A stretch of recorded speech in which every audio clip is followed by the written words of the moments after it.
Hello मित्रों, नमः संस्कृताय। मैं आराधना मिश्रा अपने यूट्यूब चैनल संस्कृत आराधना से आप सभी भाई बहनों का हार्दिक स्वागत करती हूँ। तो चलिए फ्रेंड्स, शुरू करते हैं यहाँ से संस्कृत मॉडल पेपर का भाग, जो कि मैंने भाग 2 वाला करा रही थी। तो उसी के संबंधित जो प्रश्न मेरे थोड़े से बच गए थे, जो बीच में मैंने छोड़ दिया था, उसी से चलिए 58 प्रश्नों तक की सीरीज को हम उसको देखते हैं। और इसका मैंने एक भाग करा दिया था, जो कि 125 प्रश्नों की श्रृंखला थी।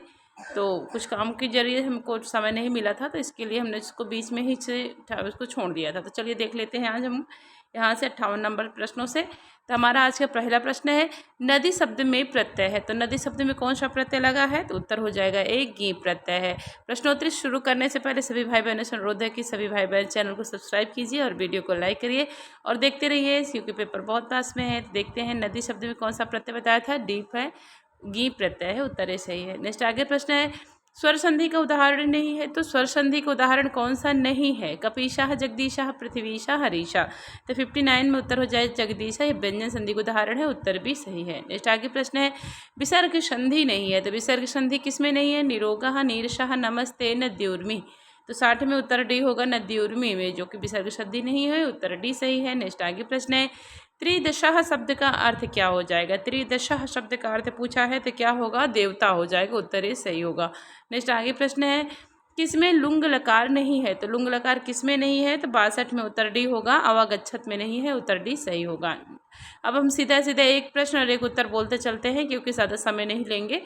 नेक्स्ट आगे प्रश्न है हमारा, जघान में धातु एवं लकार बताइए। तो जघान में कौन सी धातु है, कौन सा लकार है? क्या होगा उत्तर? 63 में उत्तर हो जाएगा हन धातु का लिट लकार बनेगा। जघान में हन धातु है, लिट लकार में बनेगा, उत्तर भी सही होगा। नेक्स्ट आगे प्रश्न है, हर धातु लोट लकार के कितने रूपों के आदि में हर्ष हा वर्ण का प्रयोग नहीं है? तो हन धातु लोट लकार के कितने रूपों के आदि में, मतलब हर्ष हा का वर्ण का प्रयोग ही नहीं है। तो किसमें नहीं है? 64 में उत्तर हमारा होगा 2, 3। तो यहाँ पर 2, 3 में नहीं है, उत्तर हमारा सी सही हो जाएगा। नेक्स्ट आगे प्रश्न है, रुद्ध धातु लट लकार के रूपों में रुद्ध के ऊ को कितने स्थान में गुण हुआ है? तो रुद्ध धातु के लट लकार के रूपों में रुद्ध के ऊ को कितने स्थान में गुण हुआ है? तो यहाँ पर 65 में उत्तर हमारा बी होगा, 3 रूपों में हुआ है, उत्तर भी सही होगा। नेक्स्ट आगे प्रश्न है, सप्तमी बहुवचन का शुद्ध रूप क्या होगा? तो सप्तमी बहुवचन का शुद्ध रूप क्या है? पितृषु, आत्मसु, राजसु, प्रयुक्त सभी। तो 66 में हो जाएगा आत्मसु, जो कि शुद्ध रूप पूछा है, तो बी उत्तर सही है। नेक्स्ट आगे देखते हैं, यहाँ पे 67 नंबर प्रश्न हमारा। यहाँ पर प्रश्न है कि इदम पुल्लिंग के कितने रूप क्रमशः आ, ई और ए से प्रारंभ होते हैं? दीर्घ आ के रूपों को भी आ में गिने, हर स्व में गिने। मतलब इदम पुल्लिंग के कितने रूप क्रमशः आ, ई और ऐसे प्रारंभ होते हैं, और दीर्घ आ के रूपों को भी हर्ष आ में गिने, तो कौन होते हैं? तो 67 में उत्तर हमारा हो जाएगा ऑप्शन डी होगा। यहाँ पर 11 + 5 + 5 होते हैं, क्योंकि इदम पुल्लिंग के कितने रूप पुल्लिंग में पूछा है। तो आ, ई और ऐसे प्रारंभ होते हैं, तो आप लोग जोड़ लीजिएगा, कमेंट बॉक्स में बताइएगा। तो यहाँ पर डी उत्तर बताया है, तो डी उत्तर सही हो जाएगा। कहाँ कहाँ होता है। नेक्स्ट आगे प्रश्न देखते हैं, संस्कृत संख्या का शुद्धतम रूप क्या है? तो संस्कृत संख्या का शुद्धतम रूप पूछा है, क्या होगा?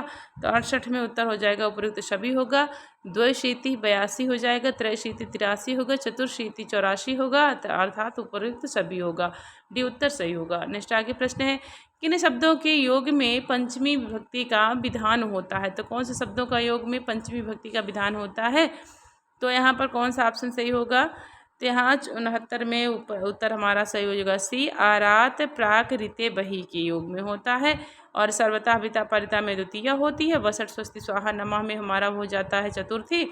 अंतरेधिक, उभयता हमें भी द्वितीय होती है। सी उत्तर में हमारा पंचमी हो जाएगा, आरात, प्राक, रीते, बही में। नेक्स्ट आगे प्रश्न है, एकः सख्यास्तव सह मया वाम पादाभिलाषी, यहाँ सख्याः, तव और मया, इन तीनों पदों से क्रमशः किसका बोध हो रहा है? मतलब यहाँ सख्याः, तव और मया, तो किसका बोध हो रहा है? तो हमको लग रहा है यहाँ पर उत्तर हमारा, क्योंकि अभिज्ञा उसकी है, मेघदूतम की शुक्ति है, तो सी उत्तर सही हो गई। यक्षणी है, सख्याः कौन है? यक्ष की सखी कौन है? यक्षणी है, पत्नी। तव कौन है? मेघ। और माया किसके लिए है? यक्ष अपने लिए बोल रहा है, तो उत्तर यहाँ पर हमारा सी सही होगा 70 में। नेक्स्ट आगे प्रश्न देखते हैं, भगिन्यास्ते मार्गम आदेश है, यह कथन किसका है? तो भगिन्यास्ते मार्गम आदेश है कथन किसका है? उत्तर हो जाएगा डी, कर्ण का है। सारंगरों के लिए बोल रहे हैं कि अपनी भगिनी को मार्ग दिखाओ। डी उत्तर सही होगा। नेक्स्ट आगे है प्रश्न, सवल्क वासांसी तवाधुना हरन, इस पंक्ति में किसका वर्णन है? तो सवल्क वासांसी तवाधुना हरन में किसका वर्णन है? भीम का, अर्जुन का, युधिष्ठिर का, सुयोधन का। तो 72 में उत्तर हमारा हो जाएगा बी, अर्जुन का हो जाएगा। भाई बलकल वस्त्र कौन लाते थे? अर्जुन लाते थे। बी उत्तर सही है। नेक्स्ट आगे हमारा प्रश्न है, पराभव उत्सव एवं मानी नाम में यह शुक्ति किसकी है? तो पराभव उत्सव एवं मानी नाम किसकी शुक्ति है?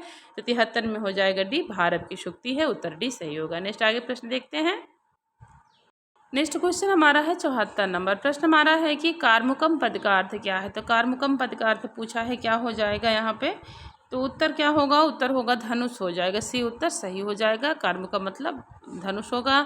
नेक्स्ट आगे प्रश्न है, निकृत परेशु परेशु भूरि धामनहा, इस पंक्ति में कौन सा अलंकार है? तो परेशु परेशु करके है, तो कौन सा अलंकार होगा? उत्तर भी होगा, यमक अलंकार होगा। नेक्स्ट आगे प्रश्न है, वितरत गुरु प्राज्ञे विद्याम यथो तथा जडे, यह सूक्ति किस ग्रंथ से उद्धृत है? तो वितरत गुरु प्राज्ञे विद्याम यथो तथा जडे, यह सूक्ति कौन से ग्रंथ से है? तो 76 में उत्तर हमारा ए हो जाएगा, उत्तराम चरितम। नेक्स्ट आगे प्रश्न है, उत्तराम चरितम का पात्र कौन सा नहीं है? तो नहीं है कौन सा पात्र? आत्रेयी, अरुंधति, अदिति, शांता। 77 में उत्तर हमारा सी होगा, अदिति नहीं है। उत्तर सी सही होगा। यह विज्ञान शाकुंतलम की पात्र है। तो यह अभिज्ञान शाकुंतलम की पात्र अदिति, जो कि ऋषि कश्यप की पत्नी थी। नेक्स्ट आगे प्रश्न देखते हैं, मल्लिनाथ की किरातार्जुनीयम महाकाव्य की टीका का नाम क्या है? तो मल्लिनाथ की किरातार्जुनीयम महाकाव्य की टीका का नाम क्या है? तो कौन सा नाम है? तो उत्तर होगा डी, घंटा पथ टीका हो जाएगा। डी उत्तर हमारा सही हो जाएगा। नेक्स्ट आगे प्रश्न है, ललित श्रृंगारे ललितोद्गारे कालिदास त्रयी किमु, कालिदास के विषय में यह कथन किसका है? तो श्रृंगारे ललितोद्गारे कालिदास त्रयी किमु, कालिदास के विषय में कथन किसका है? राजशेखर, बाणभट्ट, सोढल, मल्लिनाथ। तो 79 में उत्तर हमारा हो जाएगा ए, राजशेखर का है। उत्तर ए सही होगा। नेक्स्ट आगे प्रश्न है, कौन सा कवि नाटककार के साथ साथ एक उच्च कोटि का दार्शनिक भी है? तो कौन सा कवि है? भर्तृहरि, भवभूति, भाष्य भामा। 80 में उत्तर हमारा हो जाएगा भवभूति। कौन सा कवि नाटककार के साथ साथ एक उच्च कोटि का दार्शनिक है? तो भवभूति है। उत्तर भी सही है। नेक्स्ट आगे प्रश्न है, बाण की उपाधि नहीं है। तो बाण की उपाधि कौन सी नहीं है? कविता तरु गहन बिहर मयूरा, कविता कामनी कौतुकः, कविता कानन केसरी, कविता कामनी विलासा। तो बाण की उपाधि कौन सी नहीं है पूछा है? तो 81 में उत्तर डी होगा, कविता कामनी विलासा हो जाएगा। उत्तर डी सही है। नेक्स्ट आगे प्रश्न हमारा देखते हैं। प्रश्न हमारा है 82 नंबर की, जयंती ते सुकृतिनो रस सिद्धा कवीश्वरा, यह किस कवि की घोषणा है? तो जयंती ते सुकृतिनो रस सिद्धा कवीश्वरा, कवि कौन कहते हैं? भर्तृहरि, कालिदास, भवभूति, बाणभट्ट। उत्तर ए हो जाएगा। यह महाकवि भर्तृहरि के सूक्ति है। उत्तर ए हमारा सही हो जाएगा। 82 में ए उत्तर सही है। नेक्स्ट आगे प्रश्न है, परिवर्तनी संसारे मृता को न व जायते। तो परिवर्तनी संसारे मृता को व न जायते, यह सूक्ति कहाँ से है? तो उत्तर हमारा हो जाएगा ऑप्शन ए, नीति शतक की सूक्ति है। उत्तर ए सही है। मैं एक ही जो सही आंसर है उसी को पढ़ते चल रहे, जल्दी भी होगा इससे। नेक्स्ट आगे प्रश्न है, भर्तृहरि सज्जनों के मैत्री की उपमा किससे करते हैं? तो किससे करते हैं जो सज्जनों की मैत्री है? तो उत्तर हो जाएगा अपराह्न की छाया से। जो दोपहर वाली छाया होती है ना, उसके साथ धीरे धीरे बढ़ती है, फिर उसकी पहले छोटी होती, पहले कम होती है। जो सज्जनों की मित्रता होती है, लेकिन धीरे धीरे वो प्रगाढ़ होती चली जाती है ना। और जो दुर्जन होती है उनकी कैसे देते हैं? तो पूर्वाहन की छाया से देते हैं दुर्जनों की उपमा। तो यहाँ पर भी उत्तर हमारा सही है। नेक्स्ट आगे प्रश्न है, भर्तृहरि का कथन है। तो यहाँ पर भर्तृहरि का कौन सी सूक्ति है? तेजो द्वेष युगपद विष्णु दयाभ्यम न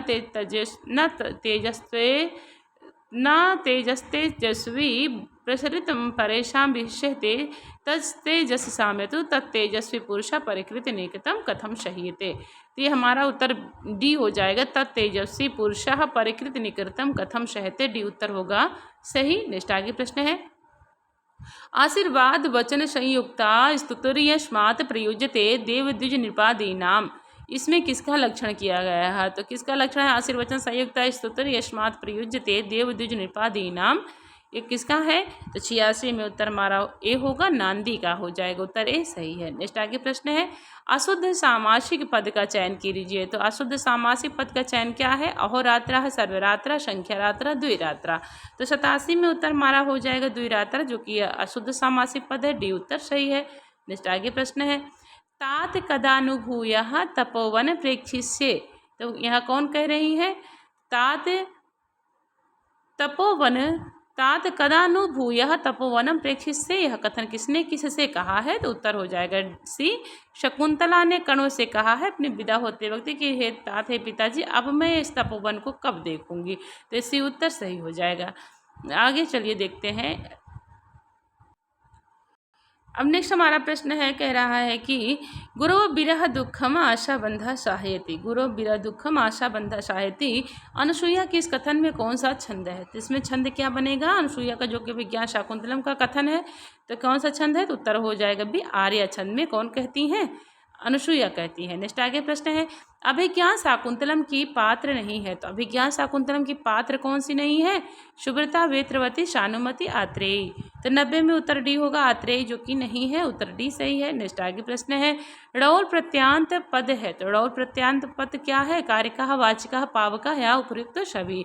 तो डी उत्तर 91 में सही होगा, उपयुक्त सभी होगा, कार का भी होगा, वाच का भी होगा और पाव का भी होगा।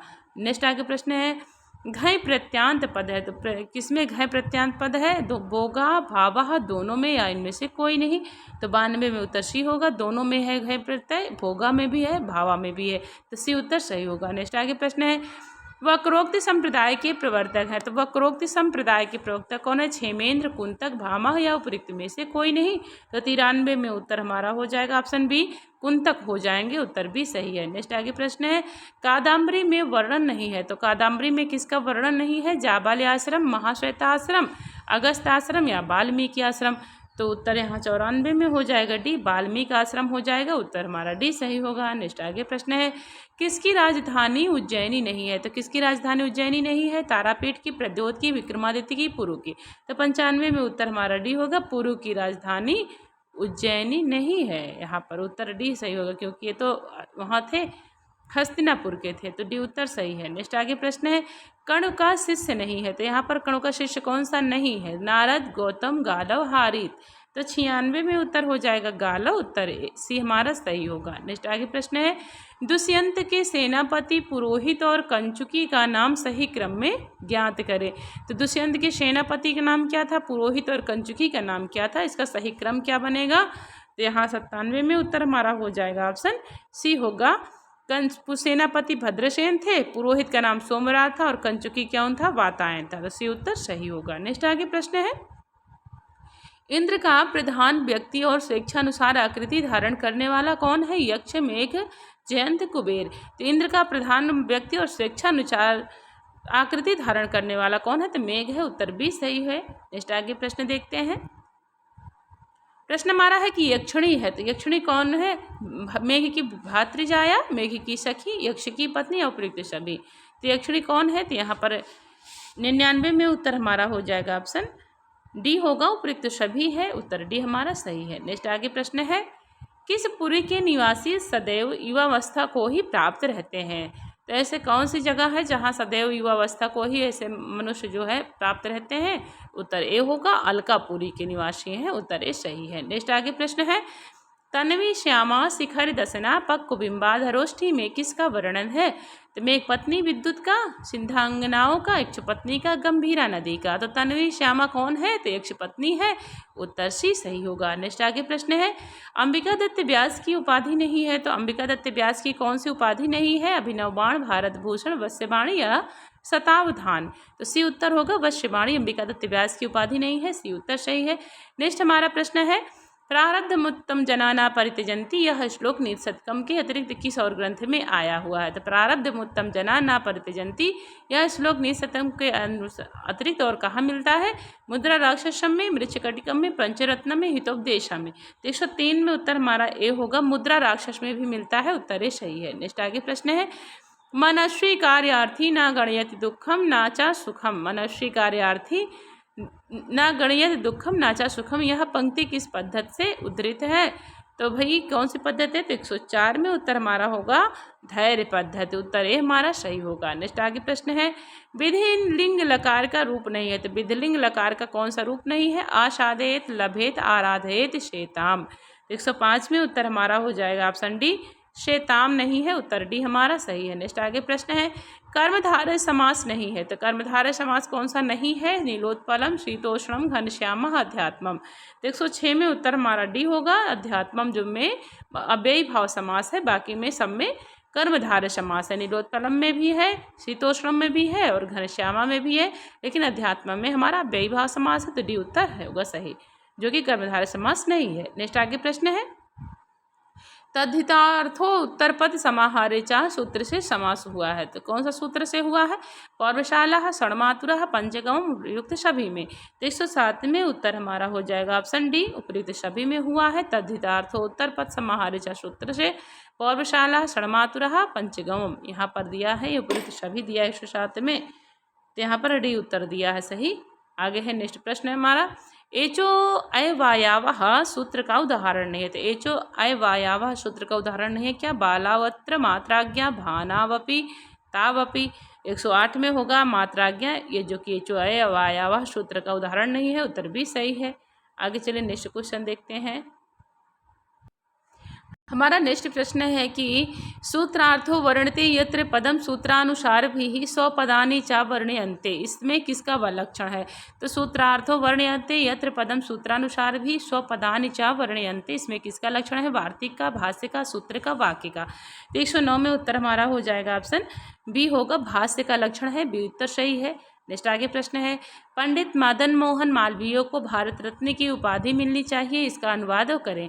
तो पंडित मदन मोहन मालवीय को भारत रत्न की उपाधि मिलनी चाहिए, इसका अनुवाद क्या सही हो जाएगा? तो पंडित मदन मोहन मालवीयाय भारत रत्नम इति उपाधि लभेत। पंडित मदन मोहन मालवीयम भारत रत्नम उपाधि मिलिष्यति।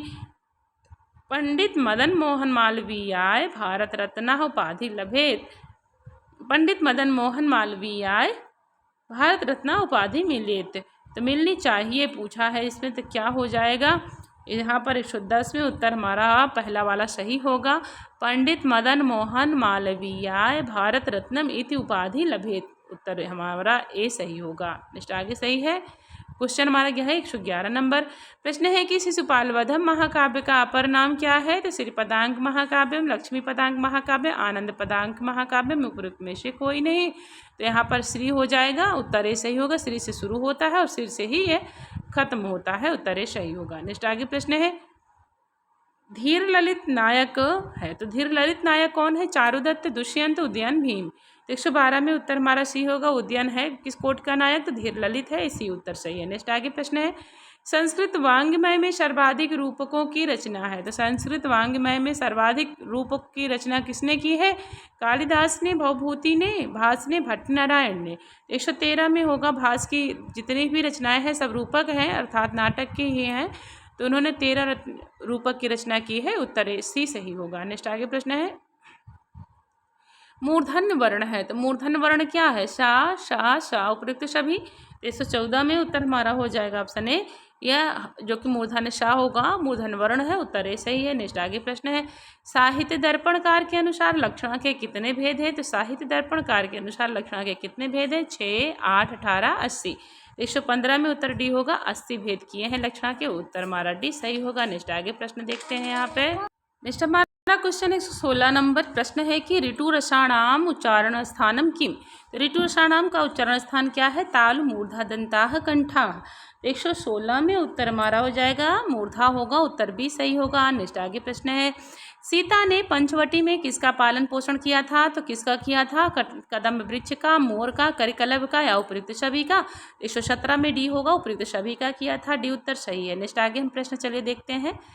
इसका मैंने 2 भाग में करा दिया था, ये नहीं तो हम सोचे थे कि इसको एक ही वीडियो में अपलोड करेंगे, क्योंकि 125 की श्रृंखला पूरी हो जाए एक ही वीडियो में सारे प्रश्न।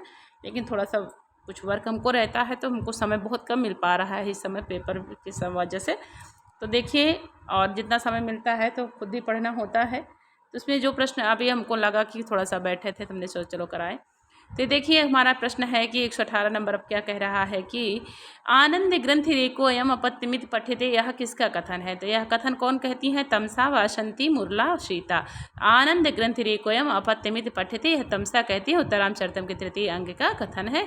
उत्तर ए सही है। नेक्स्ट आगे प्रश्न है तम जीवितम तमस्मे हृदयम द्वितीयम, यह तुम और मैं पदों से किसका क्रमशः किसका संकेत है? तो तुम मेरा जीवन हो, तो यहाँ पर तुम और मैं पद से किसका संकेत हो रहा है? तो तम से मतलब सीता होंगे और मैं से मतलब राम हो जाएंगे। और बोल वक्ता कौन है इसकी? तो वासंती है।